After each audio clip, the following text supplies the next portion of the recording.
உங்கள் வீட்டில் நிறைய கொசு தொல்லை இருக்கா? இனிமேல் அந்த லிக்யூட் எல்லாம் எதுவுமே யூஸ் பண்ணாமல் இது போல் பண்ணி பாருங்கள். இனிமேல் உங்கள் வீட்டில் கொசுவே இல்லாமல் ஒரு கொசு கூட இருக்காது. தேவையில்லாத பூச்சியெல்லாம் உங்கள் வீட்டில் நுழையாது. வீடும் நல்லா வாசனையாகவே இருக்கும். இந்த ஒரு டிப்பை டெய்லியுமே ட்ரை பண்ணி பாருங்கள். ட்ரை பண்ணி பார்த்துட்டு கமெண்ட்ஸில் சொல்லுங்கள். என்னன்னு பார்த்தோம்னா, நம்ம வேப்ப இலை இருக்குது இல்லையா, வேப்ப இலை, காஞ்சி போன வேப்ப இலையை நம்ம ஏதாச்சும் கறி இருந்துச்சுன்னா கறியை நல்லா சாம்பிராணி போடுவோம் இல்லையா, அது போல் நல்லா எரிய வச்சுட்டு அதுக்கு மேலே நம்ம காஞ்சி போன அந்த வேப்பிலையை அது மேலே வச்சோம்னா அந்த நெருப்பில் அந்த இலையோட வாசனை ஃபுல்லாக வீடு ஃபுல்லாகவே பரவிடும். அந்த வாசனை கொசுக்கு சுத்தமாகவே பிடிக்காது.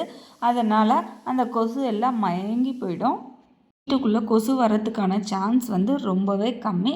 கண்டிப்பாக ட்ரை பண்ணி பாருங்கள். ட்ரை பண்ணி பார்த்துட்டு கமெண்ட் பண்ணுங்கள். மறக்காமல் சப்ஸ்கிரைப் பண்ணுங்கள்.